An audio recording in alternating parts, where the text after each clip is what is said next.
Vou chamar aqui agora o nosso convidado, que é o José Genuíno, ex-deputado federal. A gente vai conversar com ele sobre diversos assuntos aqui, mas não poderia deixar de abrir falando sobre a condenação dos executores da morte de Marielle Anderson. Deputado, boa noite. Genuíno, um prazer receber o senhor por aqui. Boa noite. Eu queria saudar como algo muito positivo essa condenação. E eu queria, Rodrigo, dar um pitaco sobre essa questão da segurança pública. Por favor. O governo Lula deveria ter, quando assumiu, ter criado o Ministério da Segurança Pública para viabilizar o Sistema Único de Segurança Pública, o SUSP, e estabelecer uma parceria na doutrina, na formulação, no acompanhamento e, principalmente, na atuação nos crimes interestaduais. A crise da segurança pública é grave. O que alguns governadores fazem? Empurra com a barriga, convive com a desgraça, quando vem a tragédia, apela para o governo federal, como foi o Cláudio Castro no Rio de Janeiro. Portanto, eu acho que o governo tem que dar prioridade à questão da segurança pública. E uma segurança pública preventiva, inteligente, uma segurança pública que coordene as várias polícias, Polícia Federal, Polícia Militar, Polícia Civil, Guarda Municipal, e uma segurança pública que crie legalmente uma Força Nacional de Segurança Pública, que essa que está aí é apenas formalizada, não tem uma constituição de treinamento, de preparação.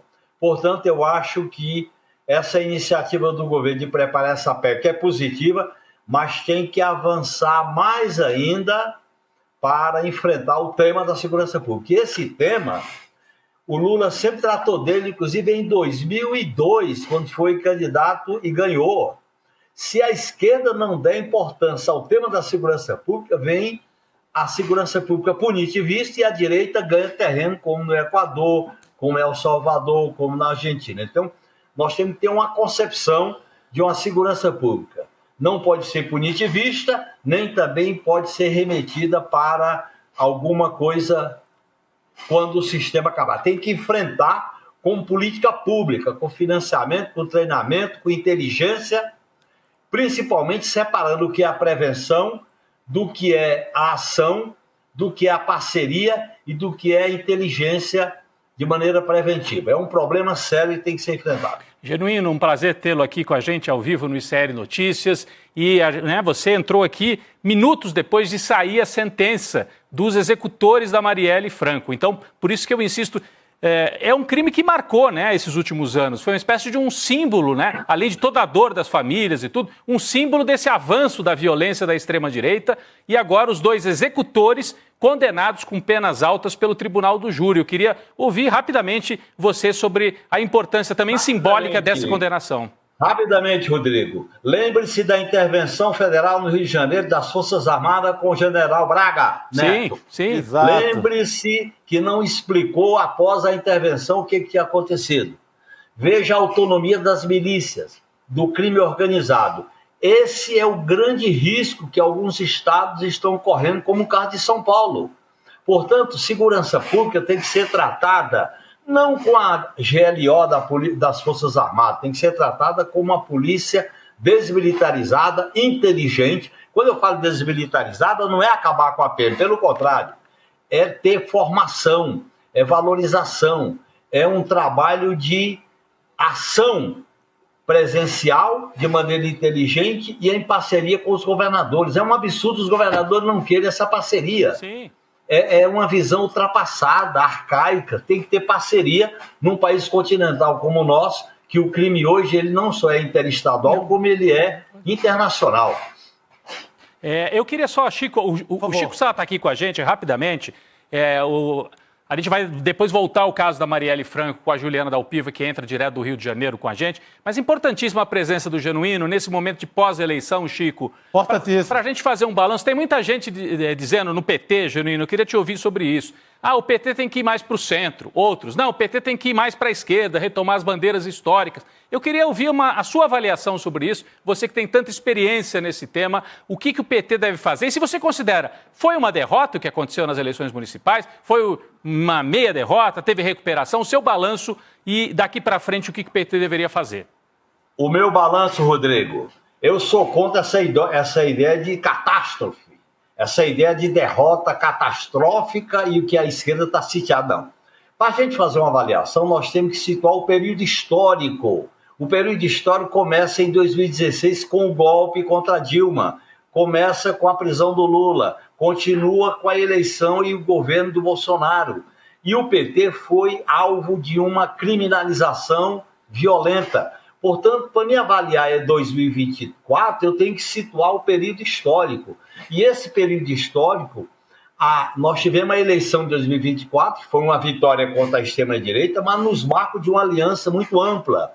E essa aliança ampla favoreceu as duas direitas, a extrema-direita, que passou para a ofensiva a partir do 8 de janeiro, e a direita neoliberal, que ganhou essa eleição. Mas a esquerda, particularmente o PT, ele recuperou a iniciativa política ainda num quadro de resistência. Olha bem, recuperou a iniciativa política num quadro de resistência.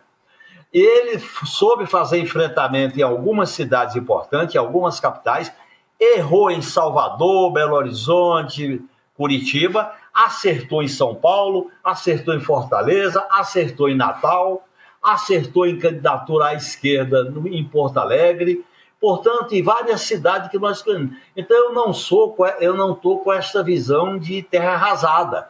Eu acho que o PT iniciou um movimento de retomada da iniciativa política.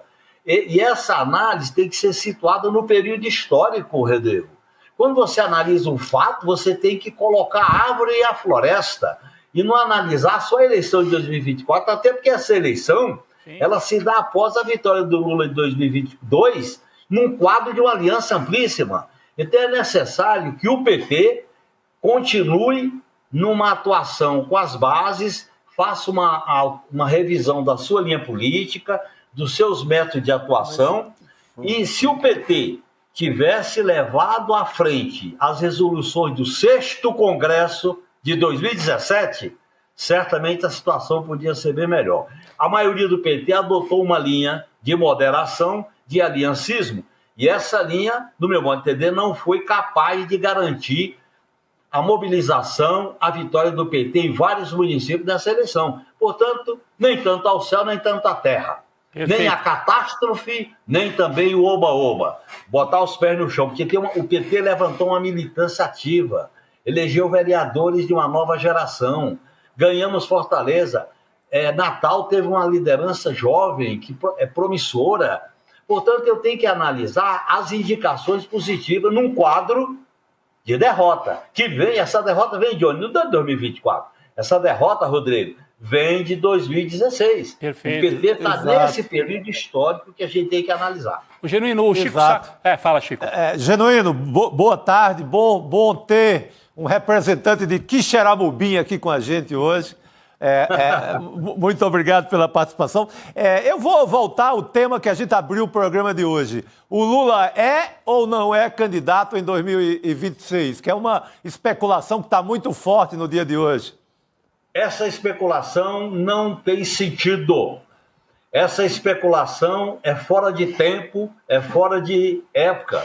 O Lula é uma grande liderança, é maior do que o PT é menor do que o Lula. Mas não existe Lula sem PT, nem PT sem Lula. Nós vamos ter que discutir isso no momento certo. Eu acho que a tendência é ele ser candidato. Aí nós vamos ter que conversar com o Lula. O Lula é um militante do PT. No momento certo, se ele vai ser o candidato e qual a alternativa se ele não for. É cedo colocar essa questão.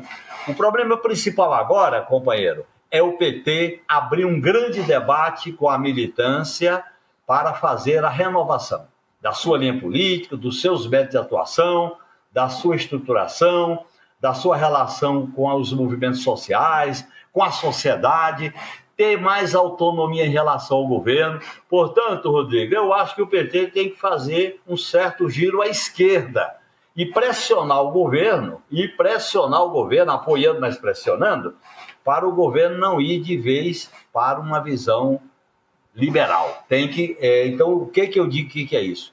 O rentismo, a questão da tirania fiscal do arcabouço, a questão do modelo de privatização que está colocado em cheque, está colocado em cheques que vem desde os anos 90, a questão dos monopólios tem que ser enfrentado com políticas públicas. Eu sou radicalmente contra fazer corte em gastos sociais. E o PT tem que pressionar. Portanto, eu defendo um PT renovado, mais à esquerda, pressionando com autonomia em relação ao governo. Eu não estou na visão nem do derrotismo, nem de achar que o governo tem que ir mais à direita e está tudo bem. Não. A aliança com a direita ela é pontual, não pode ser permanente, porque nós temos que mexer nas bases desse modelo para garantir os direitos da maioria da população. A nova classe trabalhadora, a luta das mulheres, do povo negro, a luta da juventude, a luta pela reforma agrária, a luta pela saúde, pela educação, pelo emprego, são bandeiras históricas que a esquerda tem que lutar por elas. E tem que ser um governo que faça o enfrentamento, que polarize. Portanto, eu acho que aonde o PT polarizou, ele se saiu bem na eleição. Onde ele se acomodou, ele se saiu mal. Muito bem, deputado.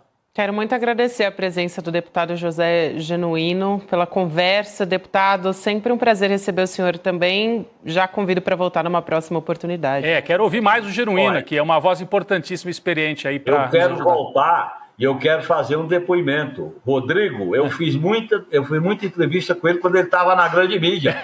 Agora, fazer entrevista quando ele está na imprensa democrática alternativa é uma felicidade e uma honra. Portanto, eu estou à disposição de vocês.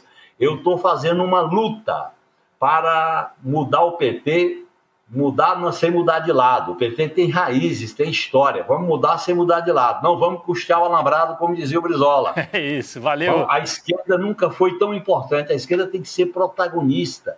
O mundo caminha para uma catástrofe. O Brasil está vivendo uma das maiores crises da sua história. São encruzilhadas e a esquerda é fundamental apresentar o futuro. A esquerda tem que ser o futuro, o sonho, a utopia no bom sentido. Eu estou nesse caminho, viu, Rodrigo?